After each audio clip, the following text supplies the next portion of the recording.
বিশালগড় সিপাহীজলা ঘোষের দোকানের সংলগ্ন সড়কে স্কুটি পথচারী সহ চালক। শুক্রবার রাতে সিপাহীজলা ঘোষের দোকান সংলগ্ন সড়কে একটি স্কুটি দুর্ঘটনা আহত পথচারী নন্দগোপাল দত্ত এবং স্কুটি চালক উৎপল ঘোষ। পরবর্তী সময়ে স্থানীয়রা একটি গাড়ি করে আহতদের উদ্ধার করে মহকুমা হাসপাতালে নিয়ে আসে। মহকুমা হাসপাতালের স্বাস্থ্যকর্মীর স্বল্পতার কারণে বেসরকারি নিরাপত্তা রক্ষীদের দিয়ে আহত রোগীর চিকিৎসা পরিষেবা দেওয়া হচ্ছে। এই হলো রাজ্যের স্বাস্থ্য পরিষেবার আমূল পরিবর্তনের বাস্তব চিত্র। পরবর্তী সময়ে আহতদের প্রাথমিক চিকিৎসা করার পর আগরতলার জিবিপি হাসপাতালে রেফার করা হয়। ঘটনার খবর পেয়ে ছুটে আসেন বিশালগড় থানার পুলিশ।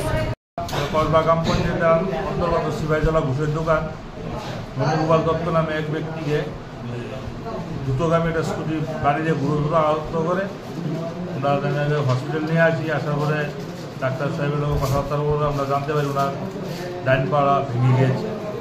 তখন দ্রুতগামী বাইক স্কুটি চালকও কিছু অসুস্থ হয়েছে, আহত হয়েছে, ওনারও পায়ে ব্যথা হয়েছে।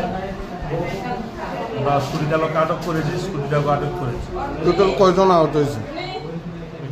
নন্দগোপাল দত্ত একজন, আর যে স্কুটি চালায় স্কুটি চালকও দুইজন আহত হয়েছে। তাই কিসের মধ্যে আসছিল? রোডে পথচারী, মানে রাস্তাটা হাঁটতে আছে। এখন কোনখানে নিয়েছে? এখন বিশালগড় হসপিটালে নিয়ে গেছে। কি করছে কর্তব্যদত্ত চিকিৎসা? চিকিৎসা জানালে ওনার পাড়া ভেঙে গিয়েছে। এখন উন্নত চিকিৎসার জন্য সংবাদ প্রতীক্ষা।